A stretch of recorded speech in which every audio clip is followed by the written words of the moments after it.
Saya nak kata bukan manifesto, tetapi aku janji kepada rakyat ini. Bila Barisan Nasional janji kita di...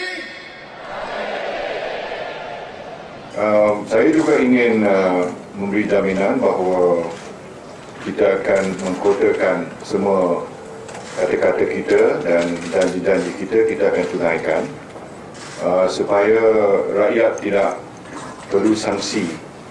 Kalau kita memberi sesuatu komitmen itu perlu kita laksanakan dalam tempoh yang terdekat. Kita telah dapat melaksanakan, kita telah dapat deliver apa yang kita telah janjikan pada rakyat.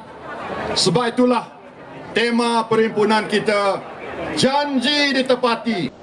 Datuk Douglas Ugah asked me, what do we do now that Sibu is no longer our parliamentary constituency?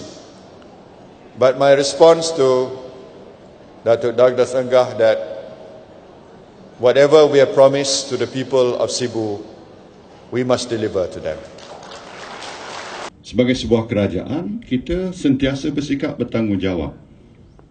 Tidak menjanjikan sesuatu yang tak mungkin kita tunaikan ataupun boleh membawa kemudaratan kepada negara kita, sama ada jangka pendek ataupun jangka panjang.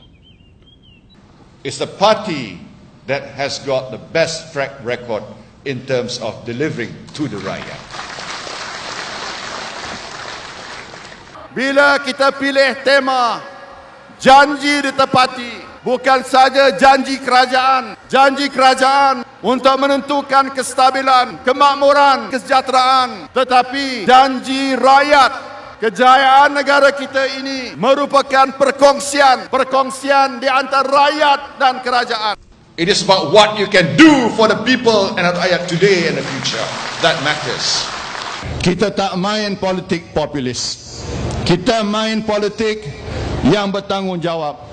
Sebab saya sebagai Perdana Menteri, saya tahu dan saya rasa bertanggungjawab.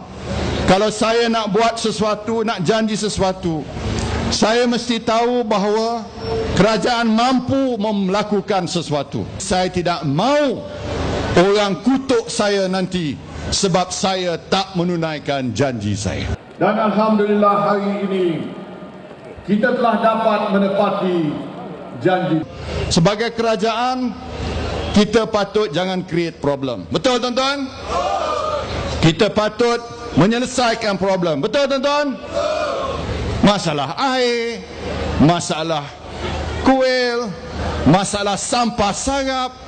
Tadi saya breakfast pun ada orang komplain. Give me a chance, judge me by my actions. Don't judge me on rumors and baseless allegations. Okay? I will do and I will reform and I will make changes. And I'm aware that the people expect me to do certain things. Why do you form this judgment about me? No, I didn't. This is a judgment that is not fair because you're prejudging somebody before even I take office. And I don't think on the basis of being a journalist, you must uphold the principle of being fair.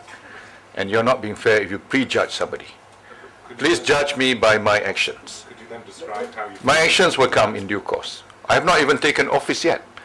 Give me a chance to take office, please. I only ask to be fair and to be treated fairly by the president. Pelancaran Aku Janji Barisan Nasional telah diadakan pada hari Sabtu malam Ahad yang lepas oleh Yang Amat Berhormat Perdana Menteri yang juga pengerusi Barisan Nasional yang juga Presiden UMNO. Manifestonya ini sebagaimana yang sedia maklum, tema utama rakyat didahulukan. Dan perkataan rakyat didahulukan ini ada di setiap dua muka surat. People first, rakyat didahulukan.